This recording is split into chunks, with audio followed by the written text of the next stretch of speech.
Welcome back to the channel. I hope you are understanding my videos, and in today's session we will be covering the major part, which is the production possibility curve. Till now we have covered all these six terminologies under the introduction. So you see, a chapter introduction is also for 4 marks, but it carries a equal importance if we study each and every concept in detail. I hopefully I'm thinking that today we will get over with the introduction part.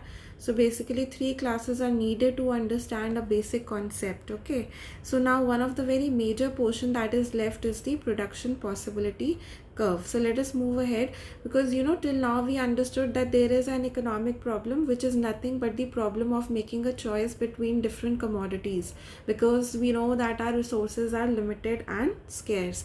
So now if we are making a choice, there needs to be different possibilities, right? Let's say for simplicity we will only be considering two commodity case, though we can apply it at more than two, but as of now in our course we are limiting to only two commodities. So when we're talking about two commodities, practically if we need to make a choice, there needs to be some options available to us, or we also call it as production possibilities.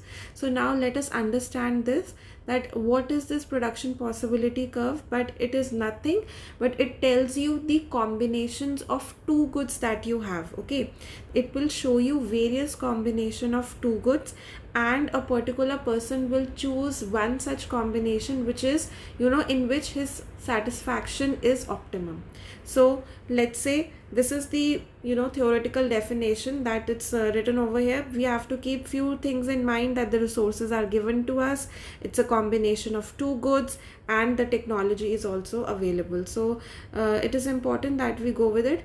And yes, considering the assumptions, because till in the last session I told you, till the time we do not pose some assumptions, then our model it goes very dynamic. So in order to structure it properly, we need to make sure that we are following few assumptions. Now the first thing, we know that the resources are given. Okay, they are limited, they are given to us.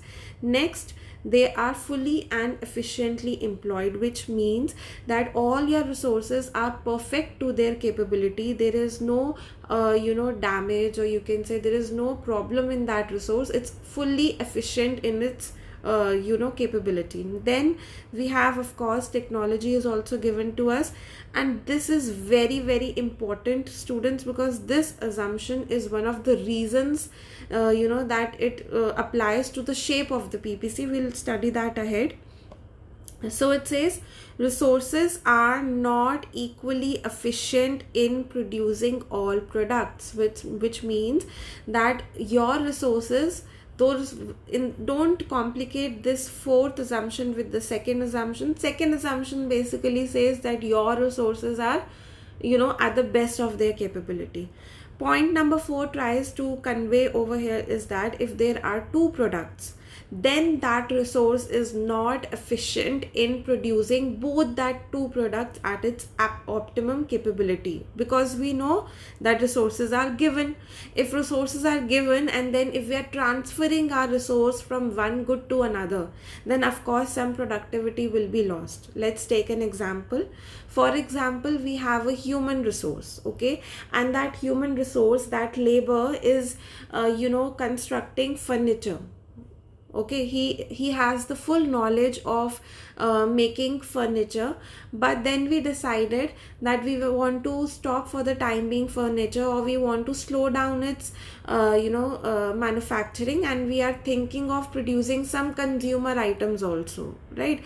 We want some eatables to be manufactured. Let's say we need a Maggi is one of the product, and we need one manufacturing unit to produce Maggi. So that resource is again fixed. He is initially employed in manufacturing capital goods. He is there for furniture, fixed assets, but ultimately we have shifted that resource to construct something different. So now he is working to manufacture Maggi and the eatable. So of course he will take some time to understand that structure also. He will not be that equally efficient as he was making furniture. So in this process, when we are transferring the resource from one good to another, then some kind of efficiency or the productivity is lost. And that is what they are trying to convey with the assumption number 4, that your resources are not equally efficient in producing all the products. I hope it is clear now. Okay, moving ahead. Very important, marginal opportunity cost. Those students, we have already covered the concept of opportunity cost earlier, that it's nothing but the value of the next best alternative that we are sacrificing.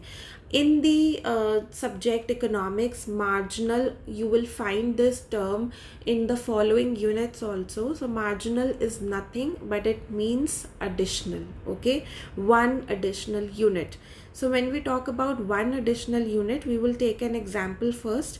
So over here, what we are trying to say, that amount of one good which is to be sacrificed to produce an additional unit of another good too. So let's see, you take the curve over here.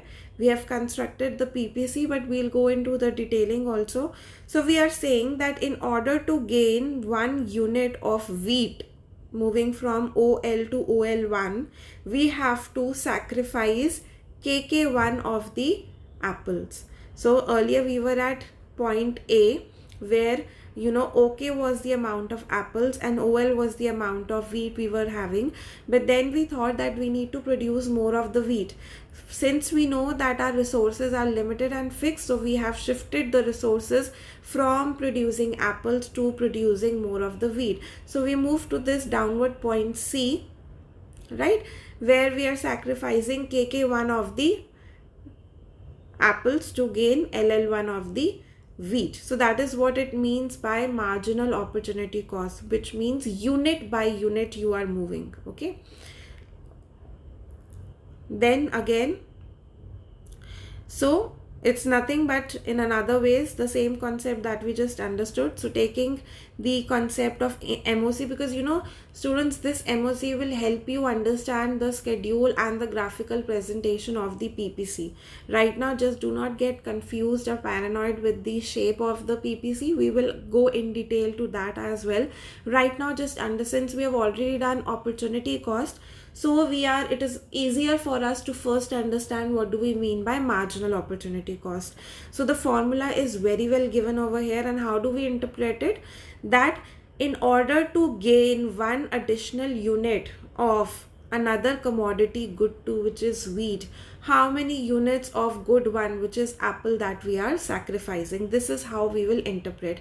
In the numerator, it will always be the change in the units that have been sacrificed, and in the denominator, like it's already mentioned, it will always be the change in the units that you have gained. Okay, so see over here, it's nothing but as per the above diagram, we can see AB is the loss and BC is the gain that we are having. Or we can also say that KK1 is the loss and LL1 is the gain that we have.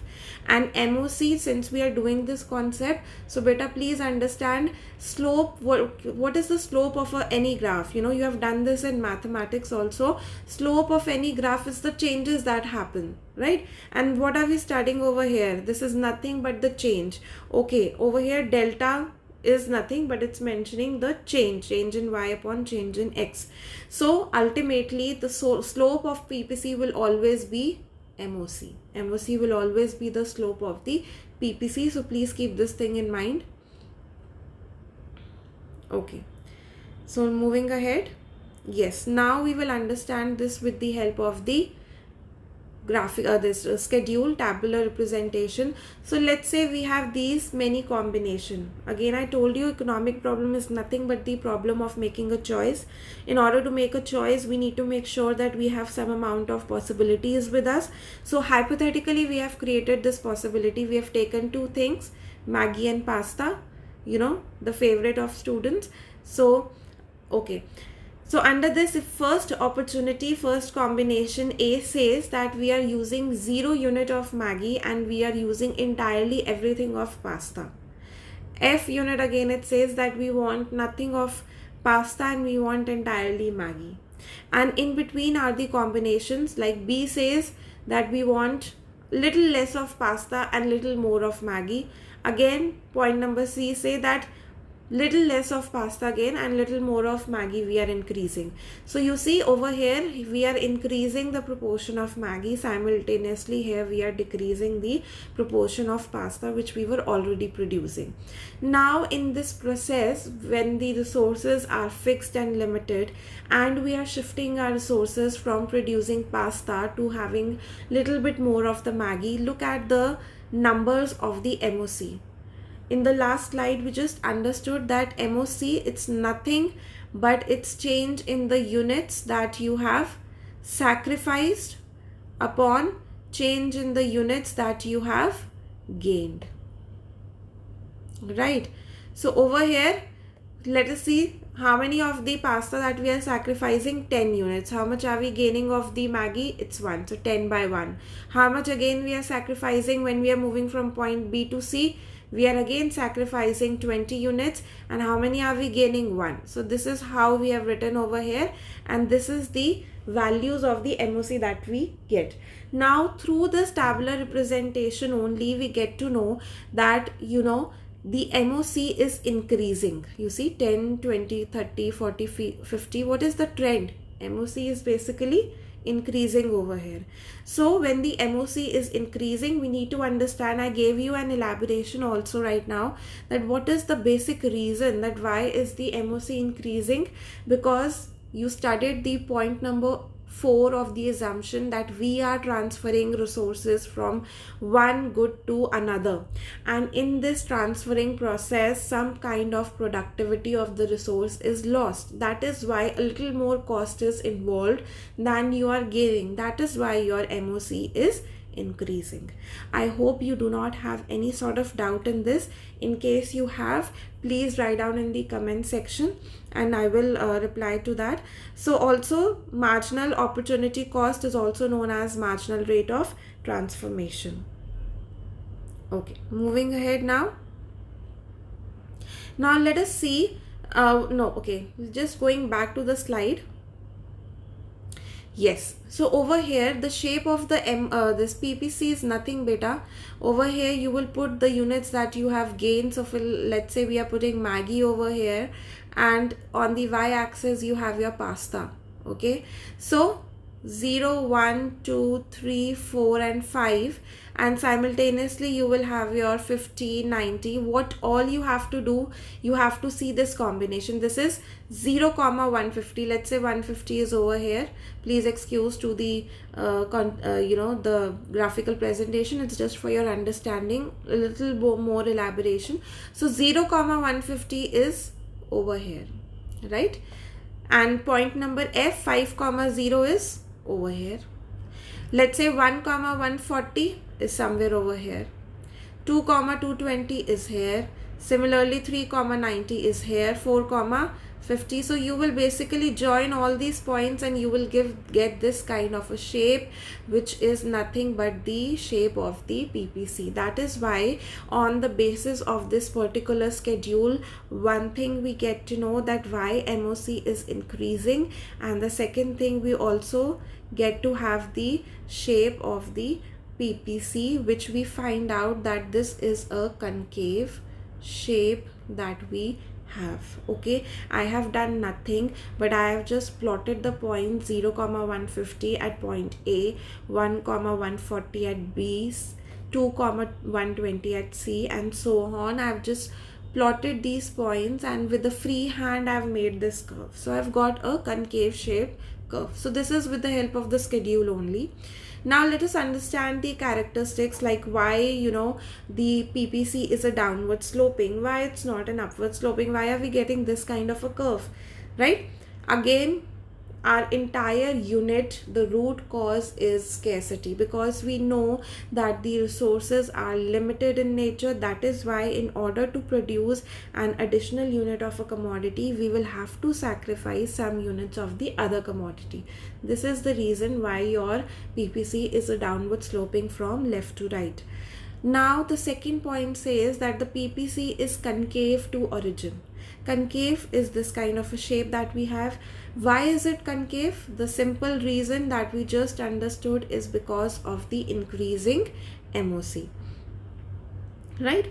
So that is why, due to the increasing MOC, our PPC looks like a concave shape curve. Now let's take an example over here. We have taken the example of ice cream and chocolates. So this is the schedule that we have. We calculated the MOC. The MOC that we got is an increasing one over here. See, nothing. This is the difference is 2. Difference is 1. 2 divided by 1 is, this is the difference is 4, it's 1. So we have done nothing, but in order to calculate the MOC, the numerator will be the number, the change in the units that you have sacrificed upon the change in the units that you have gained. So what do we get to know? First thing, MOC is increasing. If it's if MOC is increasing, then of course it's a PPC is your concave, and of course we can see that the PPC is again downward sloping concave, because in order to gain one additional unit, we are sacrificing the other commodity. So it implies a downward sloping curve. Let's take another example over here. Okay. Now over here we see that we have taken such kind of numbers hypothetically, that over here the difference is the same and MOC is not increasing. It is constant. So in such kind of situation, what kind of a curve will you get? So here the PPC will be nothing, but it will be a straight line. Straight line, since all the values are constant, MOC is constant over here. That is why we get a downward sloping straight line. So generally students do have this doubt that is PPC always concave? You know, generally if we see mathematically and we take hypothetical numbers, we can portray and we can tell, like we did in this example, that see, PPC is also coming to be a straight line. But students always remember, this doesn't happen in reality. So this is not practically feasible that we have a constant number. But yes, mathematically if we want to prove, we can always show with the help of the numbers. We can have those numbers into account.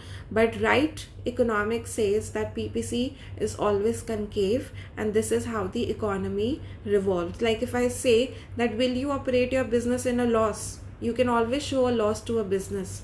That is visible, that we can see. But will you operate? Of course not. So similarly, economist, a person will not try to operate when the PPC is a constant line.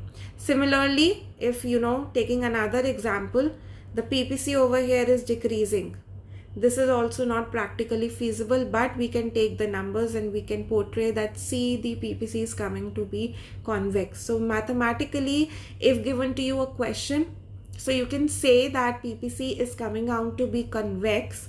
But students, generally PPC, whenever you are given a question that what kind of comment on the shape and the schedule of the PPC, you will always mention that it's a downward sloping concave shape. It's just for your mere understanding that this mathematically can take place, but practically it doesn't actually happens. Okay. So what do we actually got to know? That if we have to produce an additional unit of a commodity, then of course, if the sacrifice of units of the other commodity goes on increasing, then we will have the PPC a concave shape. If the sacrifice of units of other good is a constant, we will have a straight line. And if the sacrifice of the units goes on decreasing, then we will have a convex shape PPC, right? Okay, so the causes of the shift in PPC will take a little more time. I was thinking I might be able to cover in this session, but I think we need to take we first need to work on the understanding of the shape of the PPC, the schedule. So students, you can first practice the questions in your for this particular shape and the schedule of the PPC. first read out the understanding part of it, right? And then in the next session I'm going to cover the causes of the shift in PPC. This is another concept that we will have thoroughly go around with the assumptions of the PPC as of now and understand, and please make the diagrams, the schedule, and these numbers you have to memorize, you have to understand. If they simply give you a question that comment on the shape of the PPC, then of course you have to make a schedule. In order to make the schedule, you have to understand the numbers, what numbers you are taking into account. So please work on this first, and then in the next session hopefully we'll try to finish off with the introductory part. See, I am not taking long videos because I initially feel that you should understand the concept first, and there is no rush to complete the introductory part as soon as possible. So making short videos help you understand the concept also in detail, because this is entirely a main subject for you. Till the time your foundation is not strong, you might be not able to catch the reasoning of why the different curves have different shapes. So I'll stop here, and in the next session we'll understand the causes of the shift in PPC. I hope students the session was useful to you.